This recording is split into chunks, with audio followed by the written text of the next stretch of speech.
점검을 해봤고요. 이번에는 이슈가 있는 종목들 조금 더 자세히 짚어보도록 하겠습니다. 네, 전문가와 함께 짚어보도록 할게요. 레몬리서치 김민수 대표와 함께합니다. 안녕하세요. 네, 오늘도 대표님이 꼽아주신 특징주들 먼저 화면에서 찾아보겠습니다. 네, 첫 번째 종목으로 두산 짚어보도록 하겠습니다. 일주일 만에 또 황제주 자리를 되찾았고요. 또 전날 창 마감 이후에 자기 주식 소각 결정을 공시한 것도 투심에 긍정적으로 작용을 하고 있습니다. 두산 100만 원 선 넘어선 흐름으로 증권가에서 150만 원까지 바라보기도 했는데 흐름 어떻게 보십니까? 네, 두산입니다. 아까 108만 원대, 거의 또 한 110만 원대까지 바로 다이렉트로 들어갈 줄 알았더니 시장이 안 도와줍니다. 지금 분위기는 정강 후약으로 나오다 보니까 시장에서 꼬리를 위쪽으로 길게 달고 좀 재미가 없는 모습으로 마감이 되는 그런 과정들인데, 일단 수급은 뭐 그렇게 크게 떨어지지는 않습니다. 지금 현재도 외국인들 한 3일째 순매수가 들어오고 있고, 기관도 이틀째 순매수가 들어오면서 이번 실적 발표 이후에 두산에 대한 이제 재평가 흐름들이 좀 나오기 시작하면서 시장에서 좀 강한 모습들이 이어졌는데, 종가는 좀 아쉽게 되는 모습들이 아닌가 생각이 됩니다. 네. 그런 관점 쪽에서 일단 두산은 뭐 아시는 것처럼 그룹의 지주사라고 봐야 될 것 같고요. 요즘에 지주사 관련된 쪽들 분위기가 나쁘지 않죠. 특히 지주사 쪽들은 이번에 정부의 상법 개정안을 통해서 아마 또 이제 재평가 될 수 있는 모습들, 특히 두산 같은 경우도 자사주가 한 17% 갖고 있다 보니까 총 발행 주식의 17% 갖고 있다 보니까 약 한 296만 주 정도를 갖고 있는 상황들인데, 그렇게 되면은 또 이제 상법 개정을 통해서 어떤 자사주 매입 소각 쪽으로 유도를 하는 관점이 나온다. 그러면 아무래도 시장에서는 또 긍정적인 모습들이 나오겠죠. 근데 이 부분은 또 하나의 부분이고, 두 번째로 전자사업 부분에 대해서 다시 한번 재조명을 받는 부분들이 나오기 시작합니다. 보통 이제 CCL이라고 하는데 동박 적층판을 얘기를 하는 거겠죠. 이쪽들이 어디 많이 쓰냐면 요즘같이 AI 시대에 들어가는 하이퍼 스케일러 쪽에, 컴퓨팅 쪽에 들어갈 때 그쪽에 들어가는 기판 쪽에 재료로 쓰이다 보니까 그에 따른 기대감들이 가장 크고, 거기서 이제 실적도 분명히 찍히고 있다라는 관점 쪽에서 시장이 바라보고 있는 부분들이 좀 부각을 된다고 봐야 될 것 같고요. 네. 그런 관점에서 3분기 영업이익을 보게 되면은 2,300억이 살짝 넘어가면서 컨센서스는 좀 미달됐다는 분위기입니다. 근데 그럼에도 불구하고 이번 실적이 지난번 블랙웰 시리즈로 진입하기 시작하면서 GB200에 들어갔고, 그다음에 GB300으로 들어가는 과정 쪽에서 분기적으로는 약간 좀 슬로우한 부분들이 교체가 돼서 들어가는 관점이다 보니까 좀 약간 적었을 것이다. 그런데 그거는 큰 이상 없다라는 쪽으로 바라보고 있고요.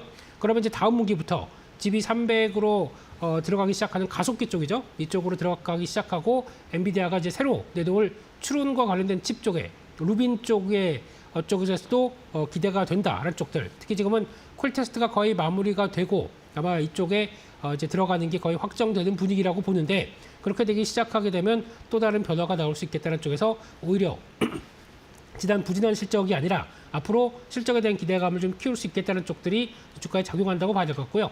이렇게 되면은 4분기는 실적이 창사 이래 최대 실적이 나올 것이다 라는 분위기, 그리고 이게 연장돼서 간다라고 하게 되면 내년에는 더 레벨업된 실적을 보여줄 것이다 라는 쪽들로 보여지고 있기 때문에, 전자 부분, 전자 사업 부분만 따진다고 하게 되면 가치가 최소한 12조는 나올 것이다라는 분석들이 이어지다 보니까, 그에 따라서 두산에 대한 재조명이 나오기 시작하고, 거기다가 지금 시총이 지금 두산이 약 한 16조, 17조 이 정도 사이 쪽에서 왔다 갔다 하고 있기 때문에, 그런 부분으로 본다라고 하게 되면 오히려 지금은 전자사업 부분에 대한 가치가 훨씬 더 부각을 받을 시점이 아니냐라는 쪽으로 바라보는 모습들이고요.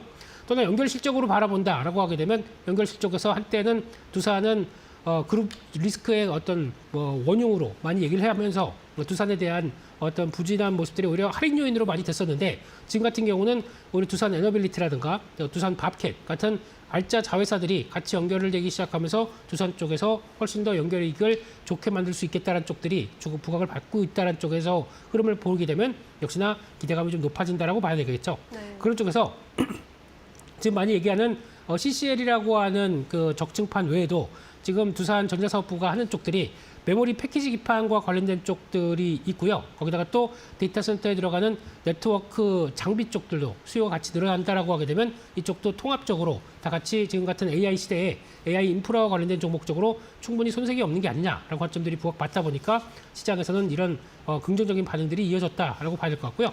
그런 쪽에서 또 100만 원대를 안착을 하다 보니까 다음 레벨인 어디냐라는 쪽에서 이제 더 아까 말씀드렸던 이제 전자사업부에 대한 가치를 좀 더 끌어올리기 시작한다라고 하게 되면 추가적으로 또 130, 150 이런 식으로 레벨권은 들어갈 수가 있을 텐데 중요한 거는 4분기 실적에 대한 기대감이 눈높이가 맞춰가는지 그리고 또 최근에 나왔던 이제 자기 주식 소각 결정을 하기 시작하면서 33만 주 정도 그러니까 한 200억 정도를 자사주 소각을 하겠다라고 결정을 했고 추가적으로 아까 말씀드렸던 보유한 부분이 있기 때문에 정부의 정책적인 부분들과 같이 연결을 시키면서 이쪽도 소각으로 가겠다라고 하게 되면 기대감이 높아질 수가 있다 보니까 이 점도 주가에는 긍정적일 수 있다는 쪽에서 혹시나 100만 원대 밑으로 이탈해서 자리가 들어온다라고 하게 되면 매수 기회로 바라보시는 게 더 좋겠다는 쪽으로 일단 앞으로에 대한 기대도 여전히 높다라는 쪽으로 바라보도록 하겠습니다.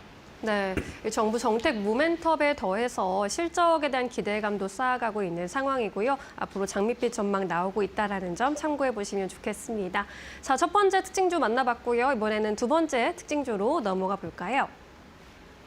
네, NC소프트 살펴보도록 하겠습니다. 오늘 오전에 3분기 실적 발표 컨퍼런스 콜 진행했고 주가는 4거래일 연속 상승 흐름 이어가고 있습니다. 오늘 컨콜에서 주목해 보신 내용 있으실까요? 네, 일단 게임주도 좀 가야 되지 않나라고 하는 점 쪽에서 이번에 NC소프트의 실적과 그리고 또 앞으로의 변화에 대해서 시장이 좀 주목하는 모습들입니다. 근데 외국인들이 오전에는 순매수를 하다가 순매도로 좀 바뀌는 느낌입니다. 그래서 지금 일단 여전히 외국인들은 매도가 좀 이어가는 분위기로 지금 현재는 보여지고 있고요. 기관 쪽에서 3일 연속 순매수가 들어오다 보니까 그쪽의 분위기가 일단 주가를 좀 바닥권에서 조금 끌어올리지 않나라고 봐야 될 것 같고요. 일단 3분기 실적을 보게 되면 매출이 한 3,600억 정도, 그러니까 6% 정도 줄었습니다. 그러다가 영업 손실이 75억, 당기 순이익이 3,400억.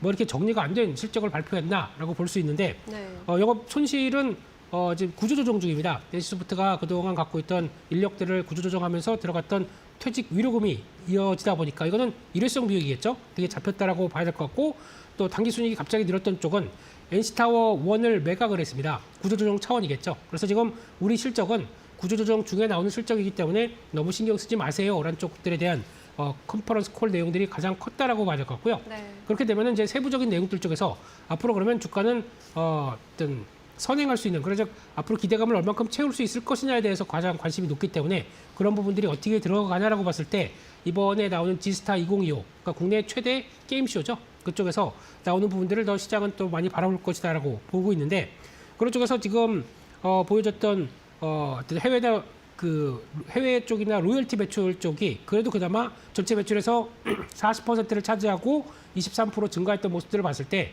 여기서 그러면 새로운 게임을 가지고 더 확장될 수 있을 것이냐 이걸 많이 바라볼 텐데 아직까지는 NC소프트의 한계가 한국의 매출이 좀 많이 집중된 구조이기 때문에 이를 좀 얼마큼 탈피하느냐도 중요하게 바라봐야 될 어떤 기조가 아닌가 생각됩니다. 여기서 이제 가장 기대감이 높은 게 이번에 조만간 공개될 아이온2라고 하는 MMORPG 쪽이 아닌가 생각되고 있고요. 거기다가 또 내년 출시 예정인 뭐 타임 테이키즈 그리고 또 테이커스네요. 예, 리밋 제로 브레이커스 신더시티 뭐 영어만 쭉 나와서 뭔 소리인지 모르겠지만 일단 여기서 새롭게 들어가는 캐주얼 게임이나 MMORPG 쪽에서 공개가 됐었을 때 시장의 대작이란 반응과 함께 기대감을 얼만큼 채울 수 있느냐가 가장 큰 관건이 아닌가 생각되고 있기 때문에 네. 이쪽들을 보셔야 될 것 같고 또 기존 IP를 또 활용하는 모습들도 나옵니다. 리니지 W를 통해서 상반기에 동남아 쪽에 다시 출시를 한다고 얘기를 하고 있고요. 거기다가 또 리니지 2M 그리고 또 리니지 M 중국에 출시를 하는 내용들도 나오는데 그중에 하나가 중국의 성취 게임즈라는 회사랑 함께 아이온 모바일을 공동 개발해서 이쪽도 내년에 중국 시장에 공략한다. 그래서 내년은 아마 중국이 가장 큰 중요한 키워드가 되지 않을까 생각되고 있습니다. 그런 쪽에서 변화가 나올지도 한번 보시면서 그래도 또 NC소프트 하게 되면은 아직까지 많이 알고 있는 게 리니지 쪽이 가장 주력이었고 그러면 RPG라고 하는 거의 확률형 아이템을 통해서 수익을 이어가는 구조라고 많이 보고 있었는데 그런 어떤 틀을 이번에 아이온2를 통해서 단순하게 이게 유저 친화적인 게임으로 바뀌기 시작하면서 여러 가지 구조가 많이 바뀌었다고 강조를 하고 있는데 이게 얼만큼 어필이 될 수 있을지가 가장 큰 관건이 아닌가 싶습니다. 그렇게 되면은 이제 리니지 중심의 회사에서 이제 또 유저를 중심으로 많이 바뀌었구나. 그리고 또 여러 가지 실적은 약간 좀 주춤한다고 하더라도 인기도를 통해서 더 기반이 되는 실적의 변화를 이끌어간다. 그러면 훨씬 바뀔 수 있는 모습들이 나오겠죠. 그쪽을 좀 더 체크를 해야 될 거라고 보여지고 있고요. 그러다 보니까 그래도 시장에서는 글로벌 또 이제 트렌드 쪽 중에 하나가 슈팅이라든가 서브컬처 이런 쪽에서 그래도 또 다른 장르가 또 만들어가는 과정이기 때문에 거기서 회사들을 인수를 하는 과정, 벌써 게임 회사 두 곳을 캐주얼 회사를 인수를 했네요. 그런 쪽에서 M&A가 확대가 되면서 영역들을 넓혀서 다양한 게임을 통해서 기반들을 마련하는지 이게 가장 중요한 변화라고 생각되고 있습니다. 그런 쪽에서 또 하나 체크를 해야 되는 거는 비용 쪽이라고 봐야겠죠.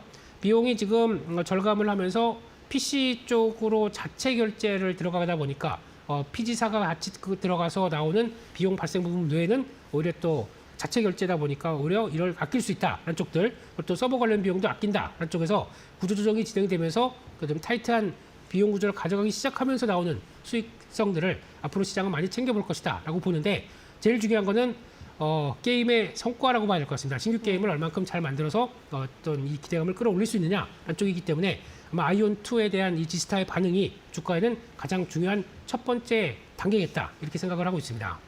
네, 게임주가 그동안 소외주 안에서도 특히 소외주는 되는 흐름을 좀 지울 수 없었는데 NC소프트를 필두로 반등을 시도하고 있는 상황입니다. 신작 모멘텀이 강하게 올라오고 있는데 시장에서 어떤 평가 받을지 지켜보도록 하겠습니다. 이렇게 NC소프트까지 짚어봤고요. 이번에는 포착 종목으로 넘어가 보도록 하겠습니다. 오늘은 포착 종목 어떤 종목 소개해 주시겠습니까?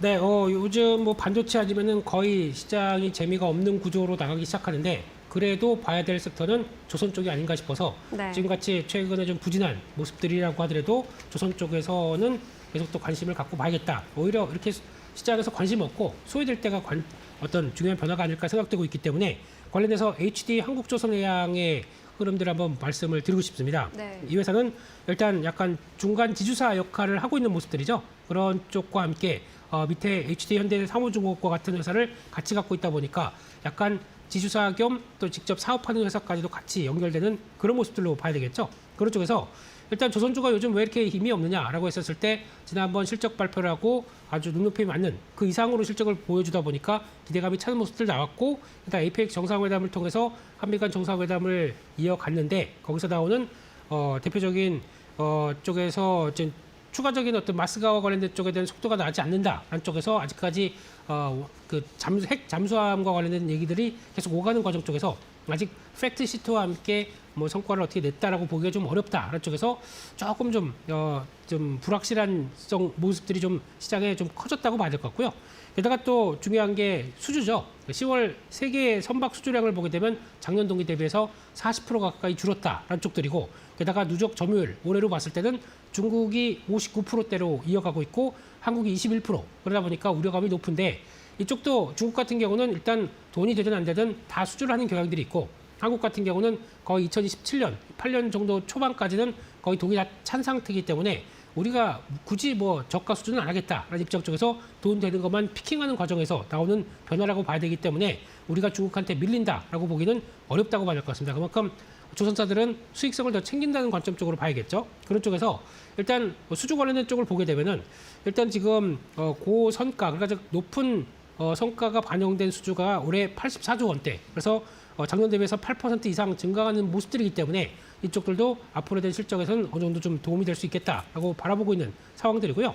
게다가 또 자회사 중에 아까 말씀드렸던 현대사무중공업이 영업이익률을 이번에 보다 보니까 17.5%까지 나옵니다. 그러면 국내 조선사 중에서 가장 높은 이익률을 갖고 있다라고 하게 되면 이것도 부각이 될 수 있는 그런 요인들이겠죠. 그런 쪽에서 해외 법인도 호조세를 보이고 있는데 아시아홀딩스라고 신설을 해서 그동안에 갖고 있었던 베트남 쪽의 회사와 필리핀 쪽의 회사를 같이 아우르는 중간 회사를 또 만들어서 이쪽을 같이 아우르게 된다라고 하게 되면 일단 임금이 낮은 쪽에서 기반이 돼서 어떤 수주를 받아서 어떤 배를 만든다라고 하게 되면 약간 저가 수주분들은 이쪽으로 중심으로 가다 보니까 오히려 마진은 그렇게 크게 떨어지지 않는다라는 쪽들이 가장 중요한 변화가 아닐까 싶습니다. 이런 쪽으로 나가기 시작하게 되면 HD한국조선해양의 수익 구조는 생각했던 것보다 그렇게 나쁘지 않다라는 쪽에서 추가로 수주만 확보되게 되면 아마 수주 쪽들은 대부분 아마 지금 기대하고 있던 LNG 쪽들이 더 많을 걸로 보여지고 있기 때문에 그쪽에서 확보가 되고 어느 정도 움직임이 나온다라고 하게 되면 지금은 윤리 목적에 대한 무게를 두고 접근을 해도 되지 않겠느냐라는 관점 쪽에서 지금 자리 쪽에서 진입하는 거 그렇게 나쁘지 않다고 봐야 될 것 같고요. 네. 추가적으로 탄력을 받게 되면 지난번 고점대가 있었던 약 한 50만 원대 정도까지는 충분히 들어갈 수 있지 않나라고 바라보고 있고요. 손절가는 38만 원대로 말씀을 드리도록 하겠습니다. 네, HD 한국조선해양 목표가 50만 원까지 제시해 주셨습니다. 눈여겨보시길 바라겠습니다. 오늘 여기까지 이야기 드릴게요. 고맙습니다.